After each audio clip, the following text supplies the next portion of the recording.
Welcome back to the 411 Podcasting Network. I am your host, Larry Csonka, and this is the 411 on Wrestling Podcast. You can follow us on iTunes, Stitcher, Spotify, Google Play, YouTube, and of course the 411mania.com website. Please make sure to subscribe and share the show around, and if you have time, leave us a 5-star review on iTunes. And as always, we greatly appreciate all of our subscribers, as we know it is a packed marketplace for wrestling podcasts. Joining me as usual is my co-host Jeremy Lambert. Jeremy, how are you? I am doing well, Larry. How are you? I am fantastic, Jeremy. It's been a good week, therapy and all that good stuff, and catching up with you now to talk the world of wrestling. That's right. A lot going on in the world of wrestling. The G1 is in full force and plenty of news. It feels like it's been slow, but slow in wrestling isn't really a thing. There's always something to talk about. There really is. I mean, when you think about it, I mean, I always laugh when people are like, well, there's nothing really to talk about, or, well, there's nothing to watch. It's like, if there's nothing to watch, you're definitely not looking. Yeah, there's plenty to watch, and even if the news isn't like huge, there's always news going on, so there's always plenty to talk about as well. Wrestling never stops. That's right. So we have plenty to talk about today. We got a full slate. We're going to talk some WWE. We're going to talk some Impact Wrestling, a little AEW, and then we will catch up with some G1 reviews. So plenty to talk about. Jeremy, we are going to start off with the new obsession. Kevin Owens recently turned babyface after WWE course-corrected after doing the short-term heel turn because Kofi needed a challenger. And Kevin Owens now is the big anti-authority babyface. He's using the stunner. So now everybody, of course, is making the comparisons because it's a kind of second-tier McMahon versus Austin feud that Kevin Owens is the next Stone Cold Steve Austin. So I go to you first, Jeremy. Is Kevin Owens the next Stone Cold or not? No. I think Austin said it perfectly. He's done a bunch of interviews and he's reiterated. I'm going to quote that here in a minute. Yeah, he said the same thing of there is no next Steve Austin, just like there's no next Hogan, there's no next Flair. Like, just let Kevin Owens be the next big thing. And like that's what Kevin Owens can be.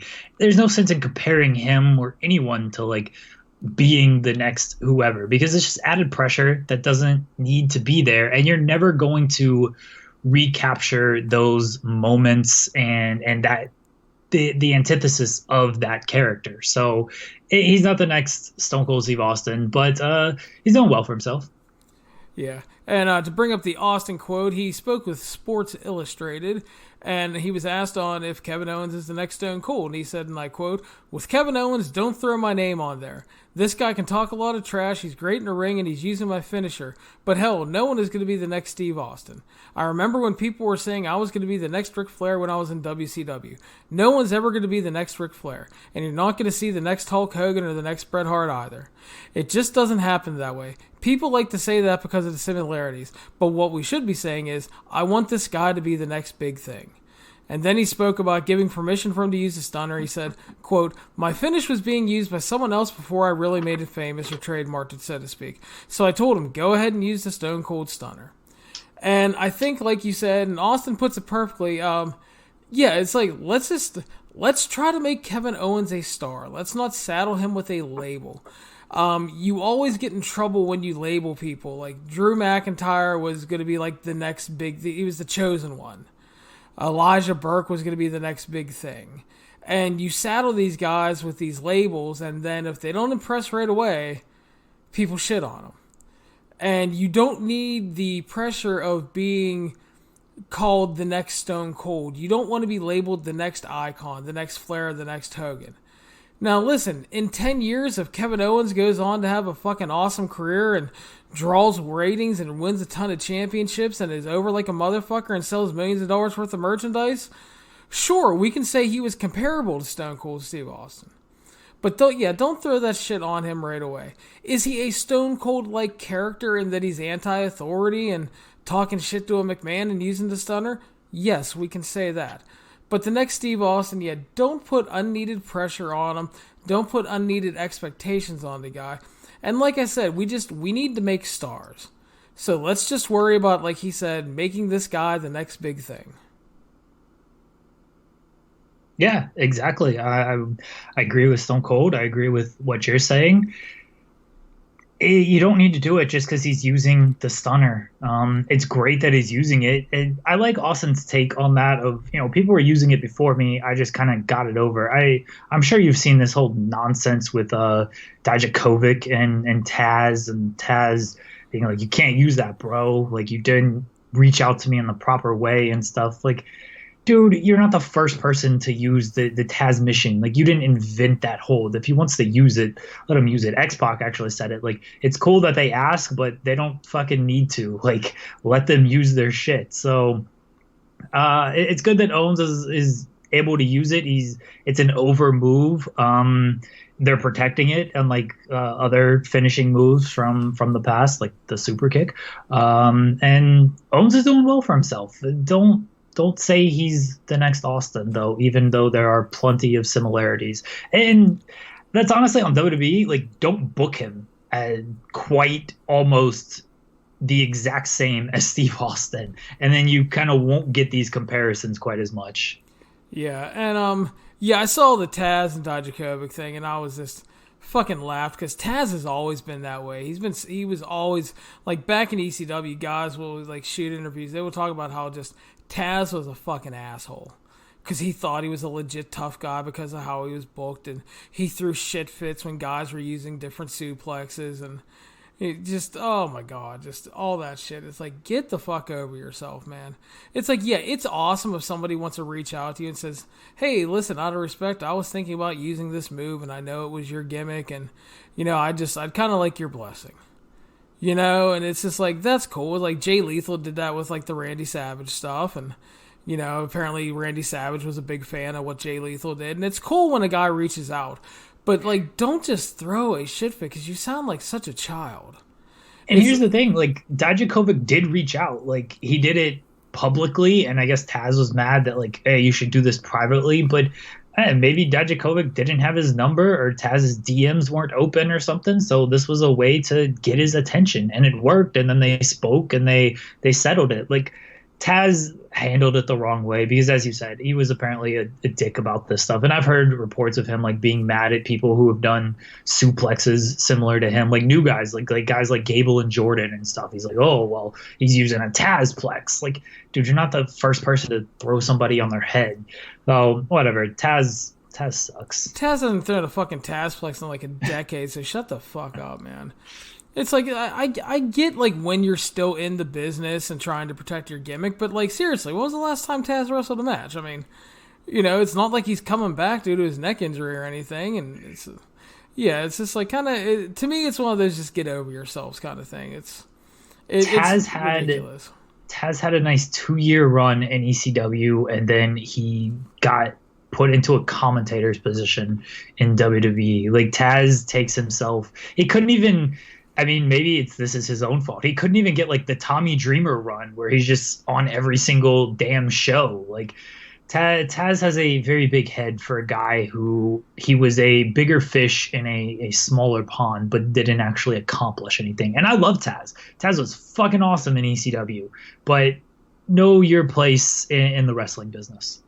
Yeah, exactly. And I just think, again, I appreciate people that take their work seriously. But don't take yourself too seriously. You know what I mean? It's just, you got to have some objectivity about this. And you're not really in the business anymore, dude. You do a radio show now and you still talk some wrestling, but it's just the fact that it's a new guy trying to get over and doing something a little different for himself, And I mean, it's not like like I said, it's not like Taz is coming back for a run anytime soon. So just, yeah, it's all very silly to me.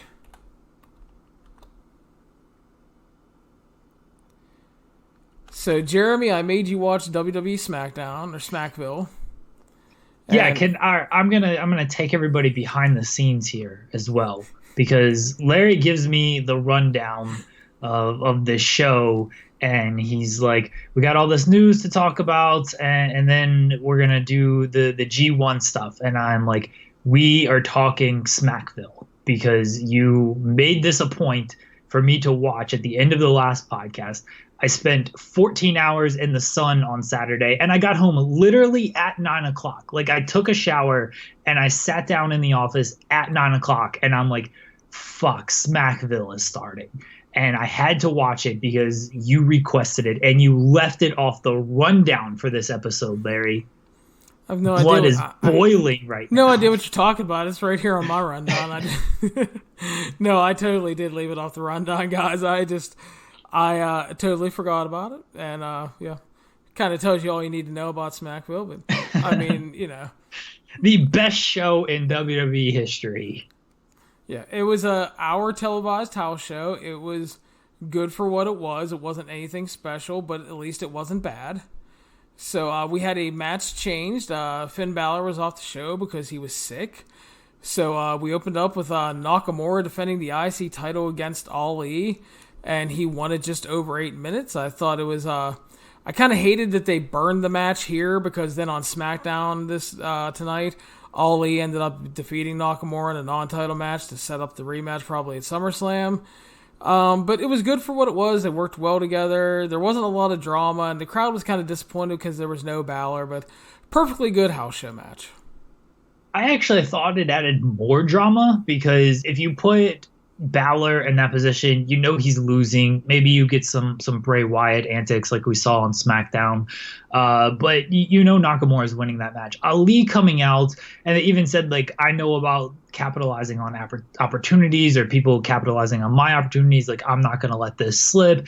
And you could theoretically do a title change here and make these network specials, which they might be doing more of, seem a little bit more special. So I thought it did have more drama to the match. I'm with you that the burning through this isn't great because it looks like they're going to do a rematch at SummerSlam, and that'll be their third match in like 3 weeks, and that's an issue at WWE right now. Is it just feels like we've seen a lot of these matches a lot in a short period of time.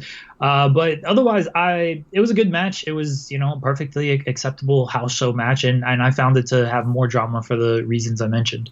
Fair enough. I can see where you're coming from, and yeah, but it was like I said, it was good. They worked well together, and they had a very short match on SmackDown. It was solid stuff again, and I think on pay-per-view, if they get a little bit of time, could be pretty good to very good match. It just depends. SummerSlam is going to have like 90 matches on it, so who knows who's getting time and who's not. Yeah, it's going to be a stacked card. It's going to be a long night, as it always is with these big 4 shows. And hopefully Ali and Nakamura get some time. Put them on the pre-show. I feel like the pre-show actually gets more time than anybody right now. Yeah, and I can see that one ended up on the pre-show, which as long as they get some time and have a good match, I'm fine with. Yeah, for sure. I mean, I hate when sometimes, like, I hate when the cruiserweights are always, like, relegated to the pre-show. Because I think that it would be nice if they actually got a little main pay-per-view card exposure from time to time.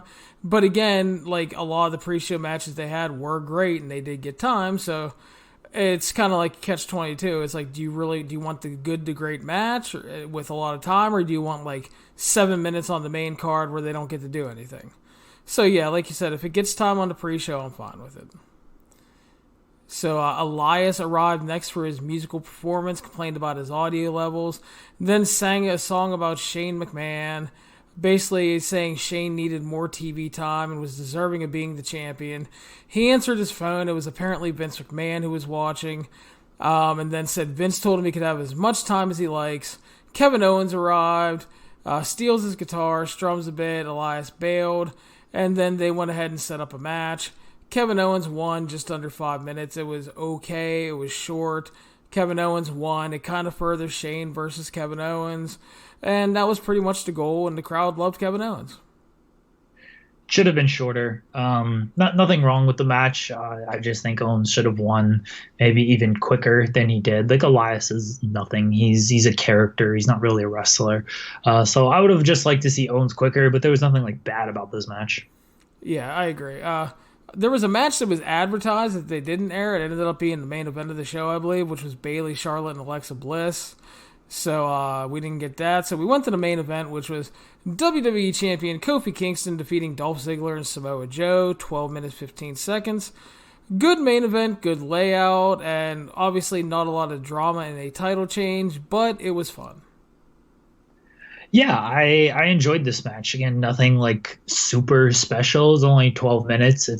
If they get 5 more minutes, they probably have a better match. But for a house show main event, which is what this was, it was an enjoyable match, and the crowd was into it. This was a match with really no drama because they weren't doing this title change here. So you knew Kofi was winning, and Ziggler and Joe had been beaten.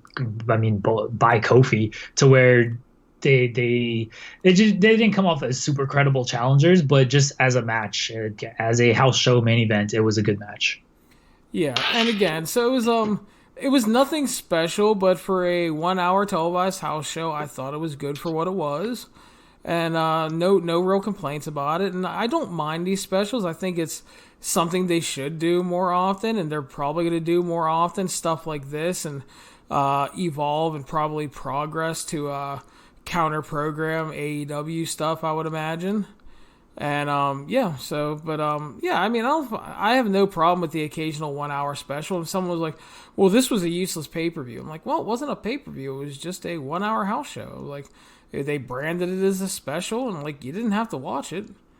You know, if you thought it was going to suck and you weren't interested in it, why'd you watch it? You know, so, no big deal. I mean, I watch it because I cover it, and I made Jeremy watch it because I wanted to talk about it and make him talk about it.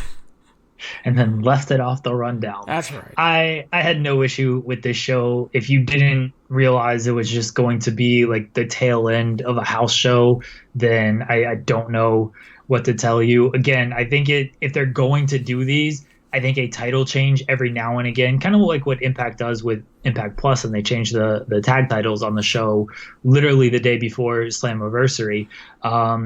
If you're going to do these house shows and you're going to do them more often, like some type of title change or major happening gives you more of a reason to watch. But it's 1 hour. It's not like you're completely wasting your time on this show anyway. And that's why I think it was so good, because it was a 1 hour, easily digestible wrestling show. And I am all for 1 hour WWE themed shows, because when you look at the 1 hour shows they produce, you look at 205 Live, NXT UK, and NXT, all either pretty good to good shows every week, sometimes great, and then like the Mae Young Classic and Cruiserweight Classic stuff was always really good. So I'm all for 1 hour specials. Yes, for sure. So, I mean, it's stuff to cover for me, which I like, and it's just, they do a good job with 1 hour stuff.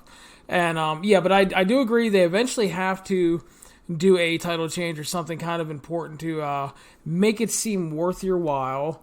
And yeah, like you brought up, Impact did that with the tag title change, which was actually technically 2 days before Slammiversary, but still, I mean, they did that. That was a big shakeup. Nobody really expected it, and you have to do that to make people buy into these specials, and especially for Impact. I mean, they're trying to build a customer base. You know, WWE Network has an established 1.5 or so million subscribers, to whereas Impact Plus is still trying to desperately build up a base. So showing people that the occasional title change can happen is a good play, and will make people more wanting to watch these shows. Yes. And a good segue there, actually, as we continue with Impact Wrestling.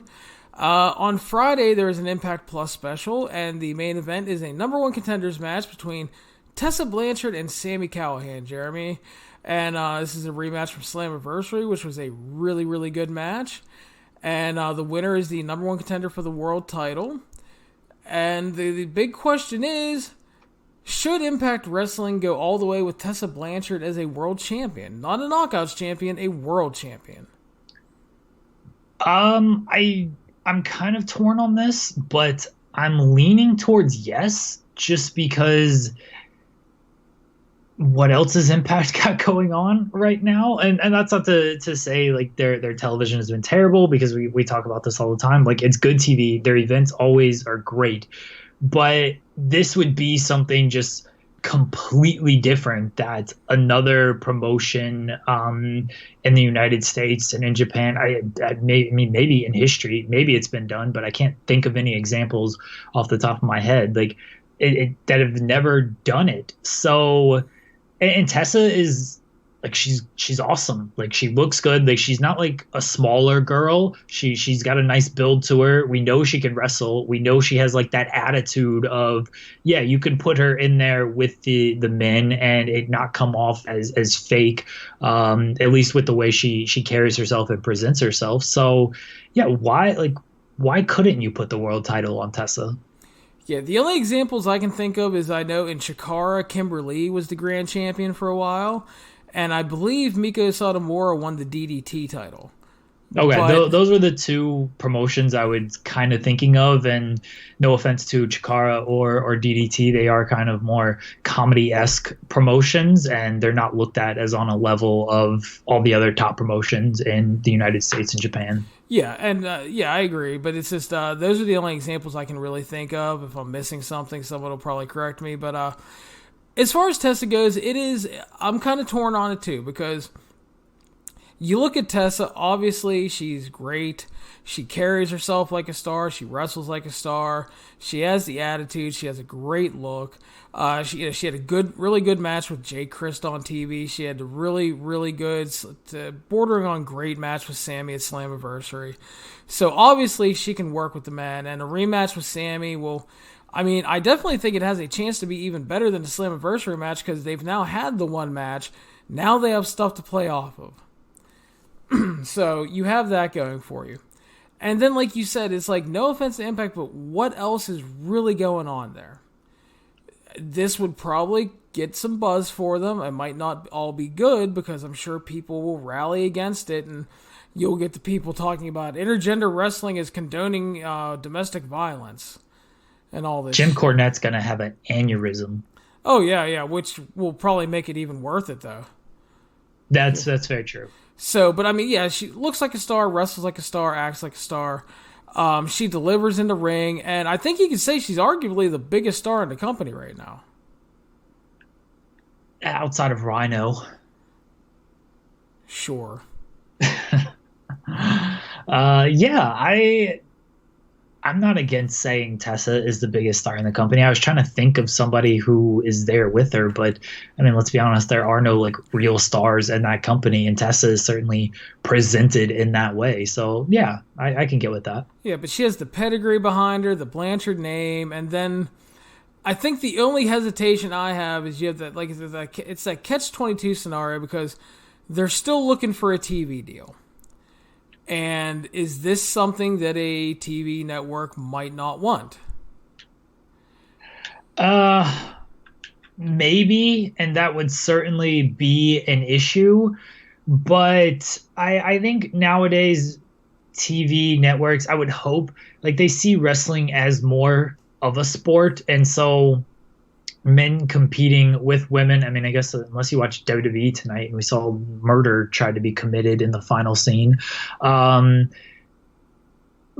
to see men take on women, it's more socially acceptable and even like almost championing it with like, oh yeah, the women can hang with the men. Like this is what they talk about in other sports, like, you know, equal quality and everything. So I don't think it's as big of a deal as maybe it may seem to a lot of people, but I don't know that for sure. I don't have any like TV insider knowledge. Yeah, I think that would be my only real hesitation with it is because I don't know how it would impact the TV deal because you have to remember there was a thing, it came down at different points for like WCW couldn't do man-on-woman violence and like TNA wasn't allowed to do it eventually on Spike and stuff like that. So, I mean, that might be my only hold-up on it, but as far as just star power and believability, I mean, I think she can go, and you need to do something. You definitely need to do something, because your company sucks. Oh, that sounds really great after you're like, the TV's good and the specials are great, but your company sucks.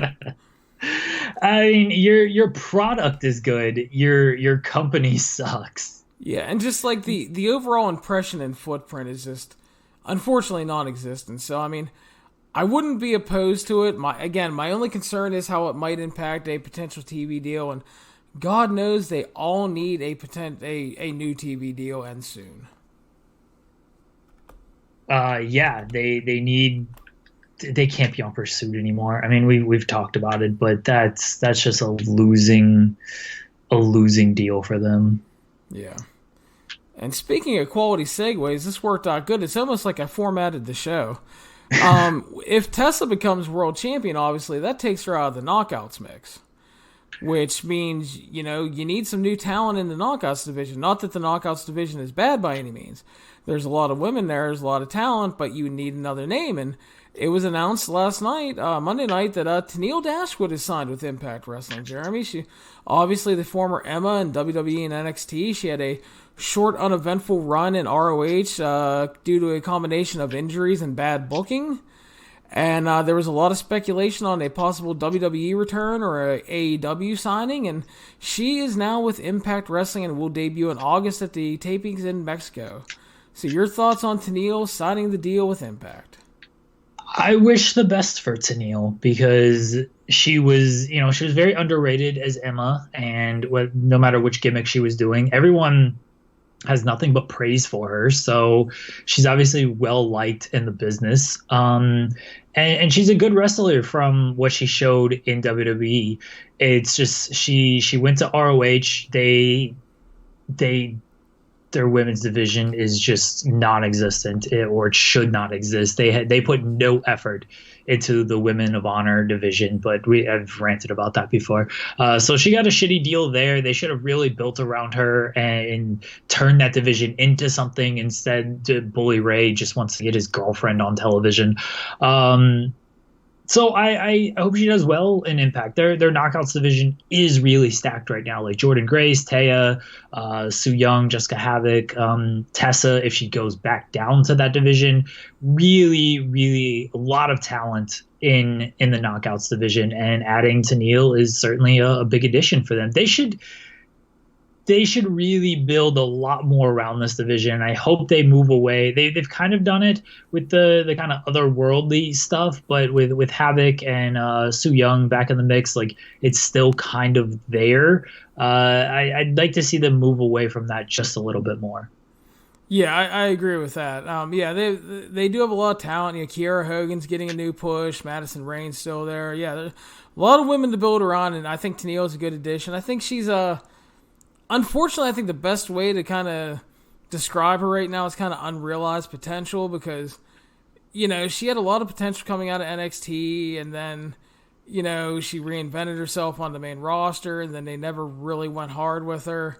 And, we talked about the ROH run. They had a chance to get some buzz for the Women of Honor division. They could have built around her short term, and, they went with Sumi Sakai and Kelly Klein, and they haven't maximized the Stardom relationship at all, so just missed opportunity. And I hope she gets, number one, I hope she can stay healthy, and number two, I hope she gets a real chance to deliver, because there's a lot of fresh matchups for her in Impact, which is the really cool thing, which is also why I was hoping like she would end up in like Impact or AEW or go to Japan, because I wanted to see a bunch of fresh matches. And she's going to get that. She would have had that in AEW, but she's definitely going to get that in Impact. And I definitely think Impact needs her right now. And like you said, I'd like to see some more focus on the Knockouts division. There's a lot of good stuff going on right now. A lot of good talent. Just needs a little more focus and strength put into it. And that's hard to do. They're trying to serve a lot of masters. They're trying to give the tag division enough time with who they have left. They're trying to build the world title stuff, and then you have just had the X Division title change to Jay Christ, and so they're trying to get time into that. So, but yeah, definitely, I would like to see some more focus on X. I think there's a lot of potential there they can build off of. For sure. So definitely a good signing, and I wish, like you said, wish her the best, and I hope it works out well for her and Impact. So we're going to move on to the previously mentioned AEW. And they have announced, Jeremy, their first TV match for the debut show. And that is going to be Cody Rhodes versus Sammy Guevara. Your thoughts? It's a match. It doesn't scream to me like if I'm a new viewer or someone like looking for a big announcement, it doesn't feel big to me as a debut show. I'm sure that's not like the main event. It's probably like the opener or something like that. But it doesn't feel huge to me.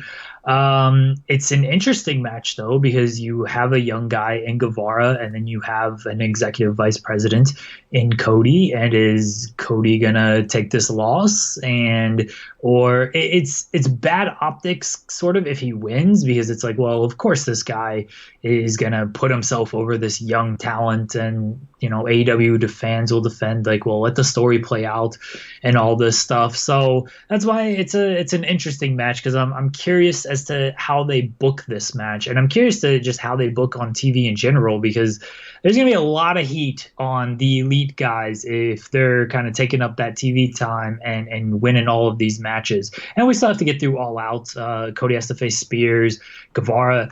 I would think Guevara's got to be in some type of decent position to kind of justify this match with Cody, unless they're both coming off losses. But Guevara lost to Kip Sabian, so that's not great. Like he needs a singles victory to really justify this win, especially if Cody is going to, or justify this match, especially if Cody is going to beat Shawn Spears. So still a lot at play, but like when the match was announced this afternoon, I was like, okay, that's a match. It's not something I'm like super excited to see or feel like I'd go out of my way to see if I wasn't, just watching this show weekly. Yeah, I saw the announcement, and that was pretty much my first thought. I was like, well, that's a match. Like, I don't think it's bad, but I definitely think it's a clash of styles. Guevara is obviously a more flashy, high intensity wrestler, to where Cody really thrives in more of a storytelling format. And it's not like Cody can't go with guys, but like I just remember in ROH on one of the New Japan tours, he got to work with Hiromu Takahashi and had about the most boring and bland Hiromu Takahashi match I ever saw in my life. And it's like, how the fuck do you do that with Hiromu? But Cody did it. Just a lot of circus coming to the town and all that shit, and so Cody's work is certainly, I'm not like the biggest fan of it for the most part. Like, he's had good matches. There's no denying that. Like, the man has had like really good matches in AEW. Like the Dustin match was fantastic, but there was a story to that you're not telling with Sammy Guevara. But even like the Darby Allin match was very good. So he's having good matches and stuff. I will certainly be interested to see if he can have that match with Sammy Guevara. But I'm just more interested in the booking, just to see how they're going to book this show, knowing kind of the heat that could be on them if they book it a certain way. And Guevara is one of their young guys that they would seemingly have hopes for, and this is a way to get him going early. Yeah, it would be. And like I said, the booking will be the most interesting thing, and I'm going to be really also interested to see how the styles mix up. And because I've really enjoyed AEW Cody so far. Much better than ROH Cody. And that's ROH's fault. I'll just blame them. Well, I wouldn't really argue with it, but yeah. So, but it's just, I've really enjoyed a lot of his AEW stuff so far, but I'll be interested to see how they work together and how it comes out. And the other thing they did announce for the TV debut is Jon Moxley will be on the show. So, a full-time wrestler is going to be on a full-time wrestling promotion show. True. It does feel a little silly, but I think it's important to announce that he's going to be there with tickets going on sale.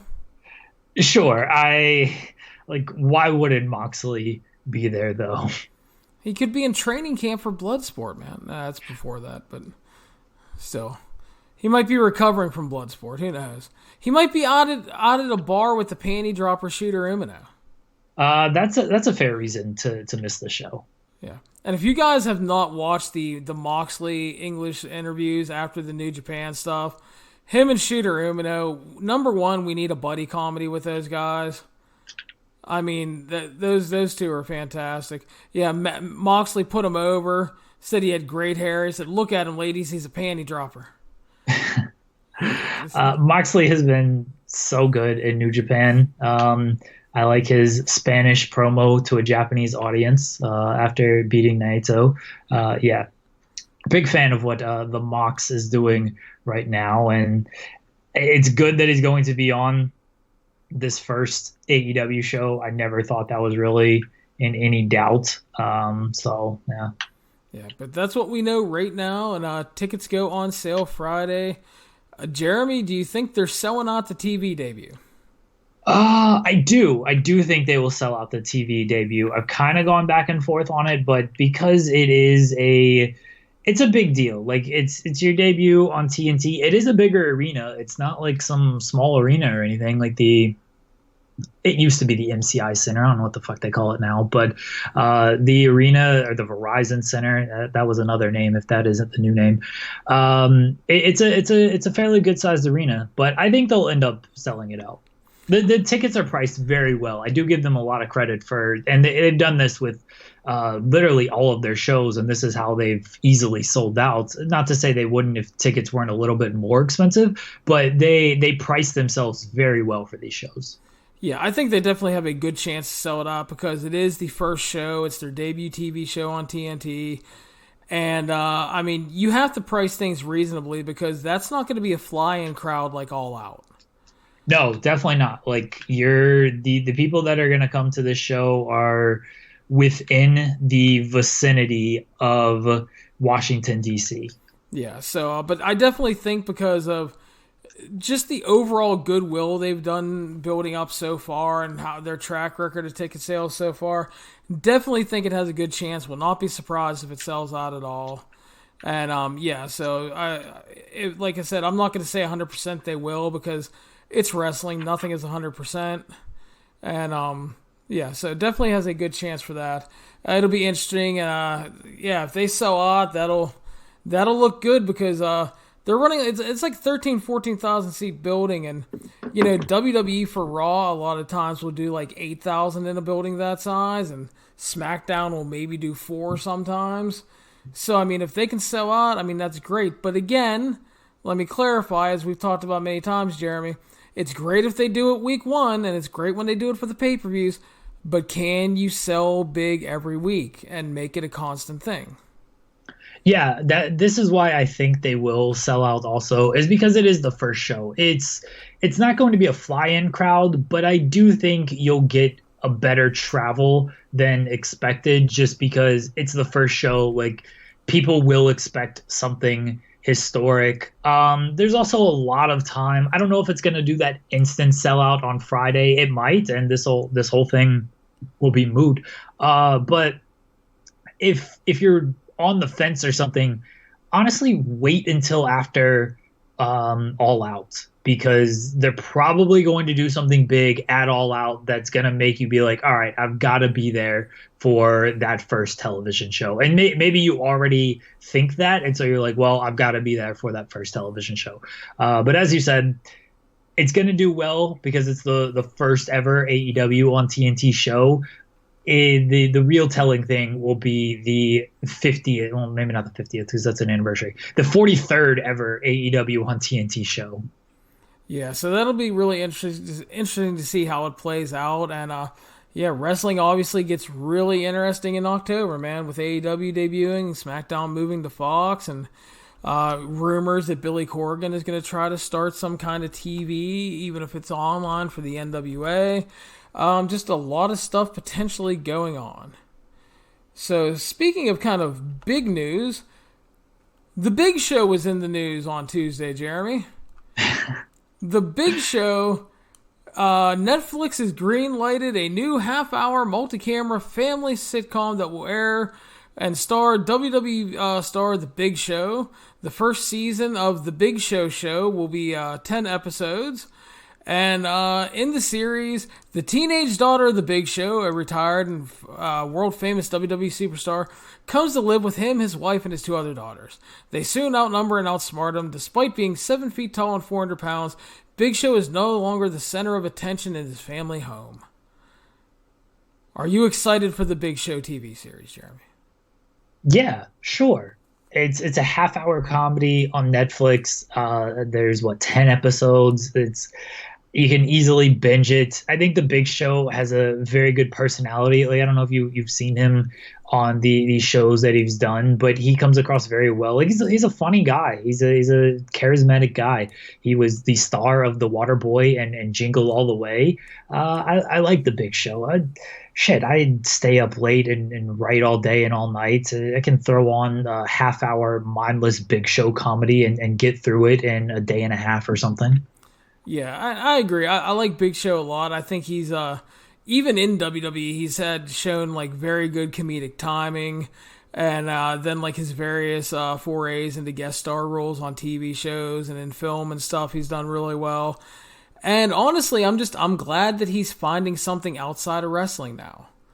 Because there was just a special on the WWE Network that talked about like his hip operations and all the shit he's had to deal with over the years. And you know, it's nice when guys find success out of wrestling. He's obviously put in a long career, and he's done a lot of good stuff, and just he has a great mind for wrestling, and it's always good to hear him talk about stuff and what he wanted to do when he came back, and like he wanted to put Braun over because he thought like, you know, he's like, the monsters are leaving. He's like, I'm finishing up, Kane's finishing up, Mark Henry's finishing up. He's like, we need a new monster, so he came back to put Braun over, and I love that.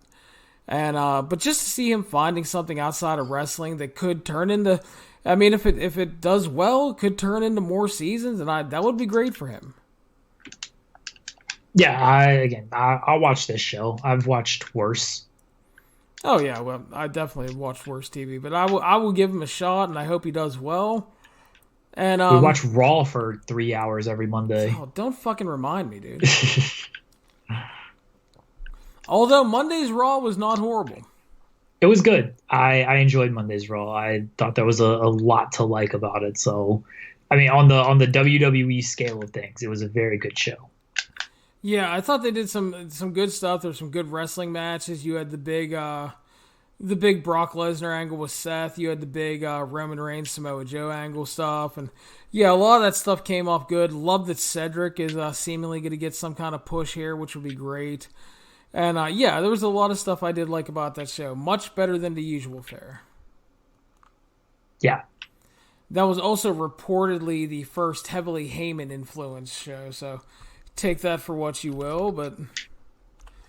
Well, tonight's show was... Tuesday's SmackDown was definitely the first Bischoff show with the cliffhanger at the end. Oh yeah, Roman Reigns almost dying. I mean, it looked like he did, but then he didn't because he's the big dog. Yeah, a fucking lighting truss fell on him, and then he just got up and walked away looking slightly concerned. Yeah, he was like, that kind of sucked. Like, you could see, I actually, like, paused the video. You could see it landed on some stuff, and so it didn't completely crush him, but it was definitely shot. Like, it was looked like it was supposed to crush him. What a weird segment, but the intrigue is in the whodunit. Who drove the white Hummer? Rikishi, brother. Rikishi drove it and tried to run him down. That's what's happened. I don't know. Billy Kidman in the white Hummer. He's backstage. Could be. So yeah, that was the big dog almost died on SmackDown, but we will move on now. Jeremy, back to our G1 coverage. We head to Night 9. We start off Kota Ibushi defeating Lance Archer 11:45 via pin. Great match. Ibushi is awesome. Lance Archer continues to be great in this fucking tournament. And again, it is awesome to see him having this late career renaissance here in the G1.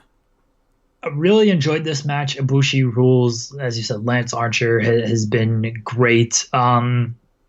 I love the finish where he hit the Bumaye and Archer stood up, so he dropped the knee pad and or then he hit the Kamagoye and then Archer just like collapsed.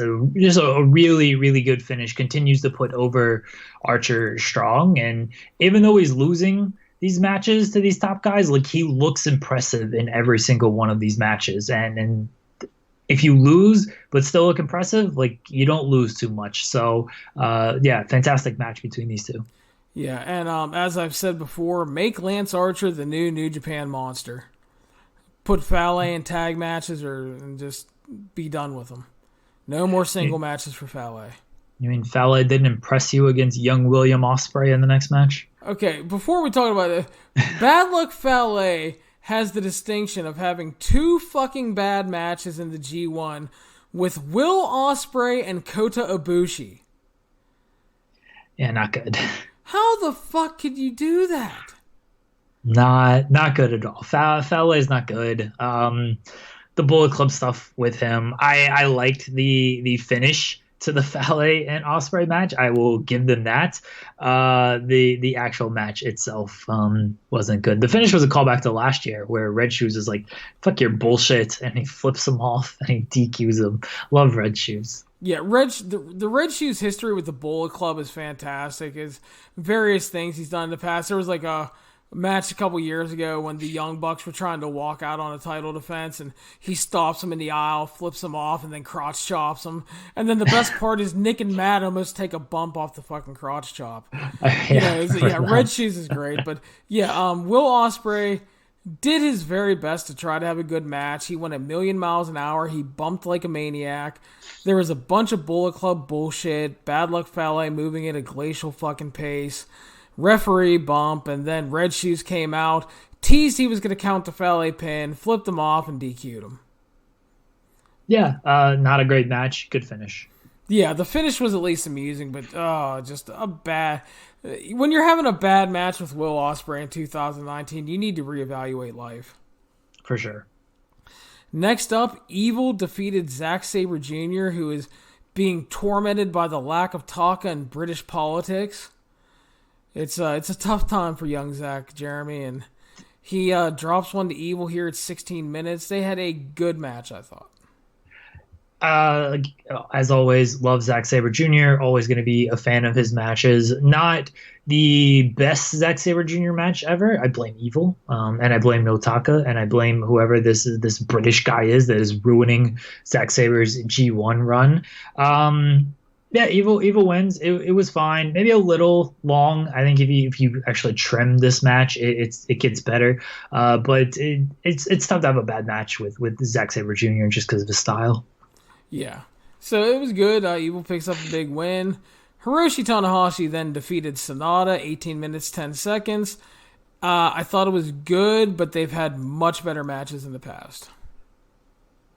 I enjoyed this match. Tanahashi's G1 run. I actually like the match he had against Evil a couple of nights later. But as far as this match goes, yeah, I haven't seen as much of their past work as you. I will trust your opinion that they've had better matches. I certainly believe they could have a better match than this because Tanahashi is typically a little bit better than this, and Sonata's G1 run has been really good, and this wasn't like that fantastic performance that he's had earlier in the tournament with guys like Ibushi. So I believe they can have a better match together, but I enjoyed this.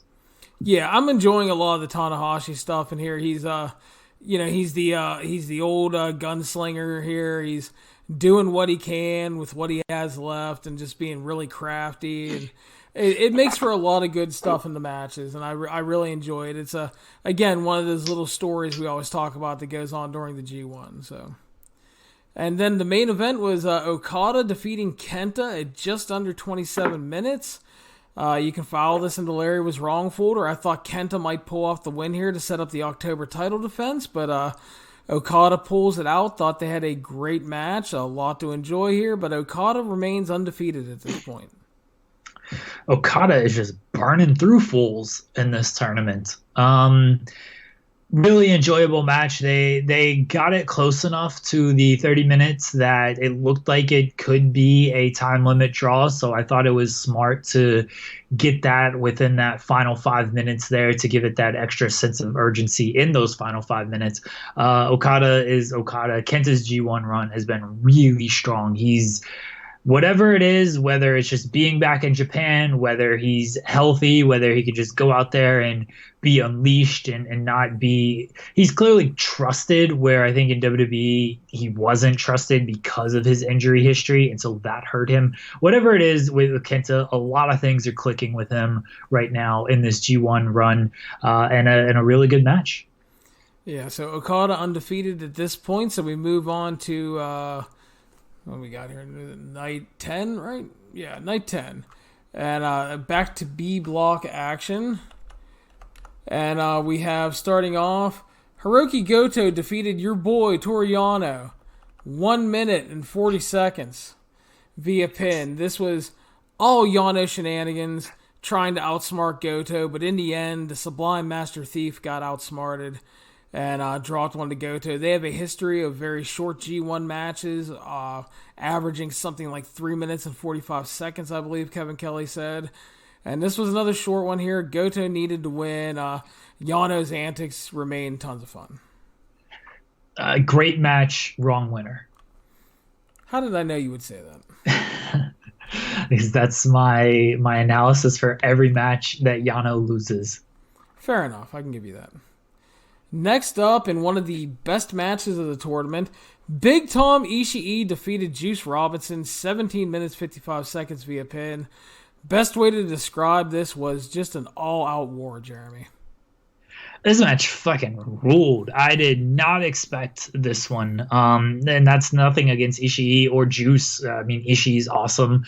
Juice has had a really good run here, but like they really went out there. This was, we know Ishii's style, kind of his hard-hitting, hostile, and Juice really went out there, sort of like the Moxley match, to like prove a point that he wasn't taking any of this bullshit, that he's a different person and he's willing to like fight these guys, not just wrestle them. And like everything clicked with this match. I love this match. Yeah, and these are the matches that like they make the G1 for me. When you just got these matches, like Ishii is just like, this is his fucking wheelhouse when he's in the G1. Just goes out there and has bangers with like everybody. And then like you said, yeah, Juice came into this, he was taking no shit. He gave as good as he got from Ishii, and just absolutely, like, obviously Ishii is great, and we all know that, and we talk about it all the time, but really inspired performance from Juice here. Another excellent match for him this year, coming off the excellent match with Moxley, and he's had some great ones here in the G1. So yeah, this was definitely probably like top 5 in the G1 right now. Just really good stuff. I know some people that liked it even more than I did, and obviously wouldn't complain about that at all. I went like 4.5 on it. Just excellent stuff, and I love seeing Juice stepping up like this. He's having just a really good run, and again, that's a dude that I just loved. I've loved watching since he leaves NXT. He decides to go to Japan. He goes to the dojo. And then, like, his first year, dude, it was... I could not get into him. He was a square peg in a round hole, you know? It took a long time for him to kind of deprogram himself. And then he started to do that. He started to get into the fold. He started to get over. And he's been a joy to watch the past couple years. He's been great, really, over the last year. Like, I know his G1 run last year, it was good, but I know like the wins and losses weren't really there, and he wasn't presented as like a big threat. But he's really stepped up this last year when he's been put in the bigger position. I think it started with the Jay White feud and winning the title there. He had some nonsense with Chase Owens that wasn't very good, but otherwise, like, his last year has been really strong. Yeah, so much love to Juice Robinson. Ishii continues to fucking roll, and taking the lead in the MVP race because of Bad Luck Fale screwing up Will Ospreay's average. Well, Ishii's got Fale a little bit later on, so... No, he doesn't. Oh, they already wrestled? No, B block, man. Opposite block. Oh, no, well, I'm an idiot. That's all right. But anyway... He's got... I don't remember if he's faced Yano. He's faced Taichi. He did get a great match out of Taichi, so... Yeah. So, but yeah, so, and the Yano one might be fun. They had a fun match last year, actually, so. And it's Yano, so yeah. Of course it's going to be great. Yeah, he got past Taichi. That's the Fale of this block. So Ishii might be the MVP of this tournament. Yep. So up next, speaking of Taichi, the adorable Hawaiian Buddha Jeff Cobb defeated Taichi 12.5 minutes. It was actually good. Not great by any means, but it was good. Taichi tried all of his tricks, tried to outsmart Cobb, but in the end, Cobb was just too powerful. I thought Taichi about died when Cobb hit him with that pile driver that looked like he was going for a power bomb and then turned it into a power driver, and I was like, oh my god, he's dead.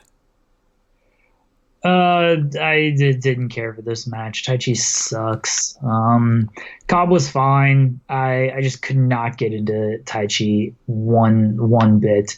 It wasn't like a bad match, but if it's a Tai Chi match, you're gonna have trouble hooking me in, honestly. I can understand that, dude, because I have trouble with it from time to time, too. And it's just, especially when he goes shenanigans heavy, so I can't do that. But next up, Jay White defeated Shingo just over 19 minutes via pin. Your thoughts? Really enjoyed this match. Jay White is now kind of back on his bullshit after the losing streak to start this tournament. Shingo, he's having good matches. I think this almost solidifies him as a junior, because not to say he can't hold his own as a heavy, but he stands out more as a junior. But I really enjoyed Jay White. Yeah, and again, the strength of this match was Shingo being a badass and Jay White's counter work, which is always really good. Yeah, I thought it was very good. I enjoyed it. And like you said, Jay White's kind of back on his bullshit, and because he needs wins. So, which actually, again, that plays well after Chaos running the table on him. So there you go. I liked the spot where Red Shoes was the referee for this one, and Jay White gets him in an early headlock and wants a too sweet from Red Shoes. Yeah. Jay White's so good at the little like talking and the little interactions during a match. So I'm a big fan of Jay White. I also love some of the shit he does. Like Shingo was going for a German, and he kind of countered and tricked him into a Saito. And then later on, Shingo was going to kill him with the pumping bomber, but he just falls down. And it wasn't like that. It wasn't like the Kenny Omega spot in the Okada match where he collapsed out of exhaustion. No, Jay White falls down, and then they get the camera on him, and he is just smiling like the biggest bag of douche. Because it's so great. Yeah, Jay White's really good in his role, and he's a good professional wrestler as well. So yeah, it's a lot of that little shit I really enjoy. And then we closed up this night of B block action with Jon Moxley defeating Naito in 16 and a half minutes. Slightly surprising outcome, because I think people expected Naito to pick up the win and continue picking up wins as he was making his comeback, but he fell to the Mox. Jeremy, your thoughts? Definitely surprising, at least from my standpoint, because Moxley had and still is undefeated, and Naito dropped a couple of early ones, so it seemed like, okay, you got to kind of make this block close here. And Naito losing, I think we should talk about kind of where the standings are at the halfway point, which is what this was for both blocks. And so Naito losing was like, oh, he really needs to make up some ground, and he needs a lot of help from people to beat an undefeated Moxley. So I was very shocked at this outcome. The match was great. I don't know if they can have a better match. It's possible if they get a little bit longer, but I think what this go like 16, 17 minutes. I think that worked for kind of the styles that they have, because it is an odd style mix, and I think if you do a longer match, you kind of run the risk of that being exposed a little bit more. Yeah, I really enjoyed it. I thought it was a great main event. And yeah, the B block standings right now are Moxley at 10 points, Ishii and Juice at 6 points, Cobb, Taichi, Naito, Yano, Goto, and Jay White, and Shingo all at 4 points. Yeah, so if you're looking at the A block, it's Okada and Kenta with Tanahashi still in it because he's Tanahashi. Like the B block is like it's Moxley, and he's got wins over the guys kind of right there with him that you would think are going to be right there in Ishii and Naito. And he hasn't fought Jay White yet, and I think Jay White's probably going to make a late push here. But this is really Moxley's block to lose, and I'm interested to see how they book the rest of this, because if these other guys are going to catch up, Moxley's going to have to take some losses, and he's got matches against like a Jay White and a Jeff Cobb, and I think he has Tai Chi as well, and Like you're not. No, he had that shitty match with Tai Chi, didn't he? Yeah, it was kind of good, but yeah, he has Juice Robinson left. He has Yano coming up next, Jay White, and Goto, I think. Okay. So if you're looking at Moxley there, then yeah, maybe Juice gets a win back there. Jay White certainly possible.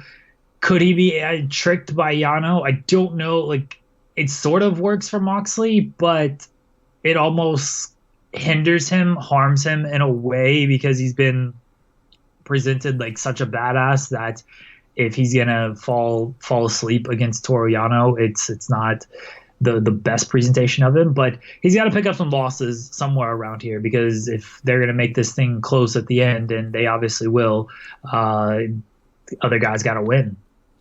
It's really interesting right now because if you look at it, I mean, right now, obviously a lot of things can change, but it's looking like an Okada clean sweep could happen in the A block.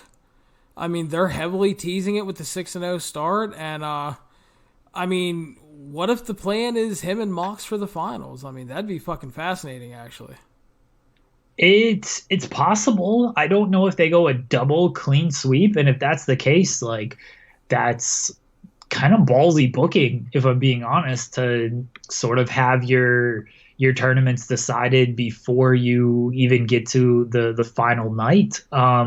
So it's very ballsy, but if you go double clean sweep here with Moxley and Okada, like, it sets up a huge final. And then if Okada just runs through this whole thing, and because Moxley, I think that's what may hurt it, is a lot of people, at least the majority who are going to follow New Japan from America, maybe the Japanese fans don't care quite as much, but I would assume the American fans who know about New Japan and follow it also know about AEW and kind of the situation there.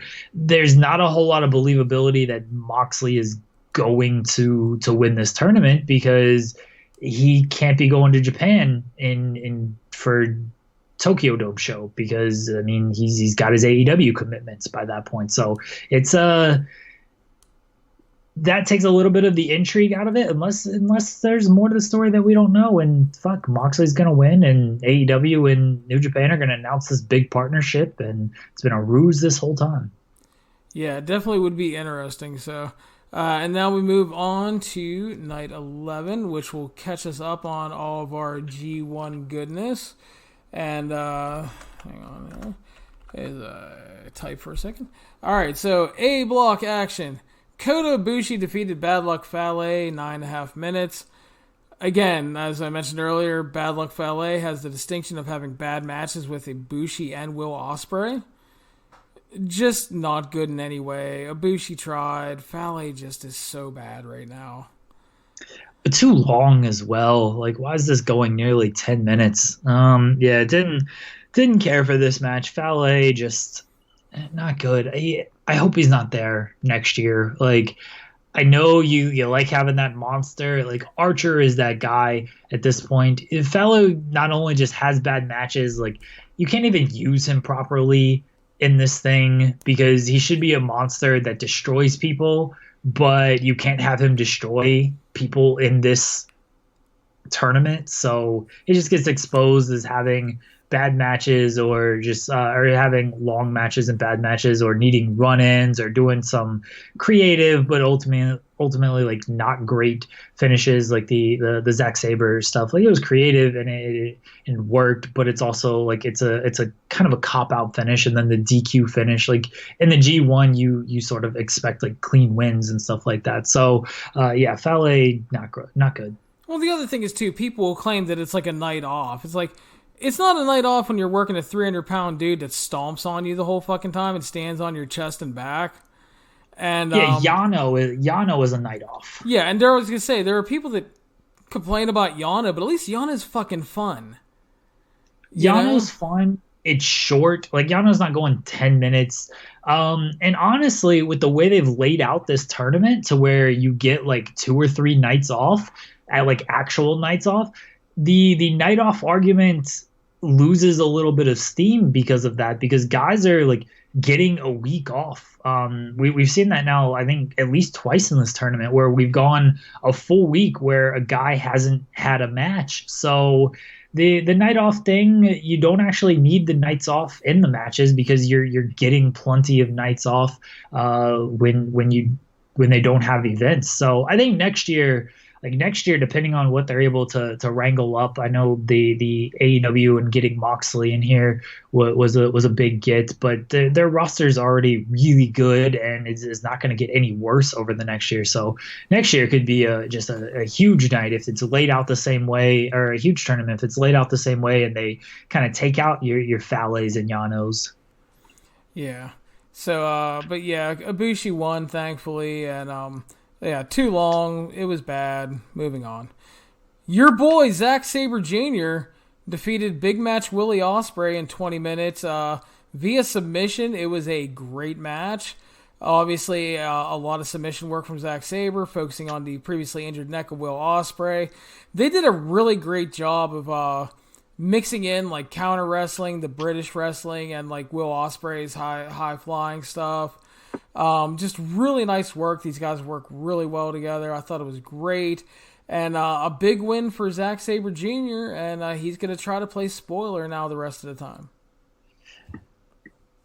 Awesome match. It's tough to go wrong with Zack Sabre and Will Ospreay. The styles clash it always works, because I mean they clash, but they also complement each other. Because if you're a high flyer, your goal to go against that guy would be to ground him with submission holds and working limbs and stuff. And if you're a submission guy against him, you want to stay away from those grappling exchanges. So you want to kind of take risk and use your speed and stuff. So it's a clash in that they have very distinct and different styles, but it's also a kind of a classic clash to where it mixes perfectly. Great match. I love both of these guys, and they delivered here. Yeah, like I said, it's hard to go wrong with these two. They pretty much deliver every time out. Good stuff. Both not great records in the tournament, but really great performances overall. Next up, Okada defeated Lance Archer just over 14 minutes via pin. I thought it was really, really good. Again, they did a good job of making Lance Archer look like a monster. Okada had to throw like everything at him just to beat him. He had to survive just to get to that point. And after the Kenta win, I was thinking Lance Archer might pick up the win here. Because I was like, you need to build that challenger for October. And nope, not happening, man. Big Kazoo just running through the field. Running through everyone. Archer looks strong again here. Another loss, but he's gonna lose to these guys. He's a bottom of the totem pole guy in this tournament and then this block. But you can tell the difference in booking between someone like him and Fale, where they're really putting Archer over strong in these losses. And even though he's losing, it's doing a lot more for him than Fale, where they're technically trying to protect him by doing DQ finishes and count-out finishes, but he's just kind of looking like a goof and an idiot and just not that monster at all. So, granted, Archer is just a much better worker and does a better job with these guys, but if you're just looking at a booking perspective, they're doing a better job putting Archer over with the booking than they are Fale. Exactly, and I think it's more important that he's being booked strongly and having really good matches. And I think it's awesome to see, because again, this is a guy 2 years ago that had back surgery and was contemplating retiring. He's 42 now, and he's back in the G1 after 5 years, and dude's killing it. It's a great story.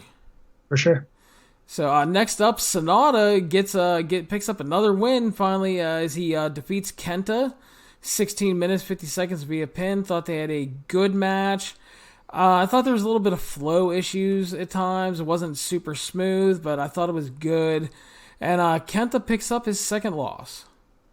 Yeah, good match. The outcome was very surprising, because you would think Kenta would need to sort of keep pace with Okada to make the final night interesting. But Sonata, who is pretty much out of it, he gets the victory, and now Kenta's really fighting from underneath if they're going to have him there in the finals. And this is where it really looks like, all right, Okada's just going to run this block, because the guys below him, Kenta and Tanahashi, Okada's basically 3 games up on them because he's beaten both of those guys. So unless Ibushi's going to have a strong run here at the end, then this is really Okada's gonna the clean sweep theory holds a lot of weight right now. Yeah, really interesting to see how it does end up playing out. And again, that's another fun part of the G1 is when you get into this midsection and you're trying to figure out how exactly is this playing out. And we had some names eliminated from contention, which we'll talk about after the main event. But main event was Hiroshi Tanahashi defeating Evil just under 23 minutes via pin. Thought they had a great match, just worked really well together. And the old gunslinger pulls one out again, Jeremy. I love this match. Like I really love this match. Tanahashi, this guy is, maybe it's my love for Tanahashi and just the way he wrestles and is just willing to go out there and at 42 would just bust his ass in the middle of a G1. Like this is where, like, okay, you start hot, you kind of cool off in the middle, and then you get hot at the end with your performances, because you don't want to just run hot the entire time when you're 42. But this sort of night off, I mean, Tanahashi does this every single year in the G1, but the schedule really benefits him even more to where he doesn't have to take those nights off. This dude is busting his ass on cross bodies from the top to the floor, like eating shit on high fly flows, taking knees and everything. It's like, this man, he's a fucking legend for a reason, and I love Tanahashi's performance in this one, and I'm typically not a big fan of Evil. It worked well in this match. He raised his level against Tanahashi and in the main event, but I was really high on this match. Yeah, I enjoyed the hell out of it too. Great stuff. And yeah, and just like, not to like kind of bang the New Japan drum too hard, but it's like, seriously, if you guys aren't watching and appreciating Hiroshi Tanahashi even this late in his career, seriously, jump on the wagon, man. You need to. I mean, you want to talk about great wrestlers and storytelling and just making the most out of everything he's doing. I mean, this is a guy you need to be watching right now. Just an all-time great for many reasons. And yeah, just seeing what he can still do in this G1 when, he's had the arm injuries the past couple years, the legs are shot, which is why he hasn't been doing a lot of high fly flows and stuff like that. It's just really amazing to see what he's pulling off this late in his career. But as it stands with A Block, Okada undefeated at 12 points. Kenta, Ibushi, and Tanahashi knotted up at 8 points, and Ibushi and Tanahashi are facing off next. Evil is at 6 points, and then the rest of the field is mathematically eliminated. Lance Archer, Zack Sabre Jr., Will Ospreay, and Sonata all at 4 points, and Bad Luck Fale at 2. They are only here to finish out the tournament and to play possible spoilers. So Ospreay is the surprising one there. I think after his Best of Super Juniors run, like, we knew he would have good matches. I expected him to have more victories at this point as well. I thought he would be in the mix coming down the stretch here, and he's out fairly early. I mean, this was a really strong block, so it's not too surprising. Like, we knew Okada, Tanahashi, and Ibushi, you put those 3 in there, like, those are going to be your top 3 in there, and then they threw Kenta in there as well. So this was a really strong block to start with, but Ospreay's the surprising name for me there. Yeah, me too. I thought he'd be close to, like, in that top 3 mix heading into the last couple nights, but he's having great matches outside of the Fale match, which wasn't his fault, obviously, but yeah, just he's had a great tournament, and but yeah, definitely surprising that he didn't pick up more wins. So that's night 11. Night 12, Jeremy, we got looking forward to coming up. We have the Adorable Hawaiian Buddha Jeff Cobb versus Shingo, which will be a big lads banger match. We have your boy Toru Yano versus Jon Moxley. Very interested in that match for the reasons I laid out earlier, because Moxley, he's got to lose at some point, and Yano has beaten Jay White and Naito in this tournament, so he's got like wins over former champions. So it's a maybe that they were setting it all up to make you believe Yano could potentially win this match, because they've got me believing that Yano can win this match. Yep. Juice Robinson versus Naito. They've had some great stuff in the past, so I'm looking forward to that one. Taichi versus Jay White. And then the main event here of Night 12 will be Big Tom Ishii versus Hiroki Goto. And they've had some really great matches in the past as well. Yeah, Goto's a geek, but him and Ishii is always pretty fantastic. So, and in the main event spot, I'm sure people may question why it would be in the main event over like Naito and Juice, because Juice has certainly earned his stripes, but Ishii and Goto have really good chemistry, so I'm expecting that to be a strong match. Jay White and Taichi, I think that could not be that great. That could kind of be a mess.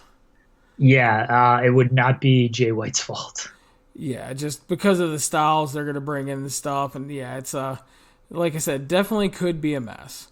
So that wraps us up, Jeremy. We are now all caught up on our G1 coverage for now. And that's going to close us out for this week. Remember, you're listening to the 411 on Wrestling podcast. You can follow us on iTunes, Stitcher, Spotify, Google Play, YouTube, and of course, the 411mania.com website. Please make sure to subscribe and share the show around. And if you have time, leave a 5-star review on iTunes. Jeremy, anything you got in closing? No, the G1 has been really fun, and I'm glad Roman Reigns is still alive. And yeah, we'll be back next week to talk more G1 and all the damn shows that are happening in Toronto. That's right. Yes, thankfully the big dog is alive. He a lighting rig can fall on him and he can walk away. He's slightly concerned, but okay. Big dog strong. That's right. So yeah, that'll wrap us up. Oh, okay. They're just setting you up for Hobbs and Shaw, when you're going to see men jump out of helicopters and somehow like onto a tank burning in fire and somehow live to tell about it. Yeah, that's fine. I want to see that movie. So. Oh, it's going to be awesome. Yeah. When we went to the movies past couple times, they've had like trailers for it, and I'm just like, holy shit, this movie looks stupidly fun. Yeah, it's the Fast and Furious movies are so great. It's amazing how that franchise went from like illegal street racing and basically a Point Break remake to these motherfuckers are saving the world and catching like the biggest criminals ever, and who knows, but what a franchise this is. The biggest surprise is the fact that they survived Tokyo Drift. And they did survive Tokyo Drift. So, but yeah, definitely that. Like I said, it looks like stupid fun that I will enjoy and probably DVR and watch all the time in my background when I'm working. So whenever it comes out, so yeah, it definitely looks fun. So yeah, that'll wrap us up. Jeremy, thank you as always for your time, my friend. Yes, of course. I'm here anytime you need me. Alrighty, again, thank you guys, and we'll talk to you next time.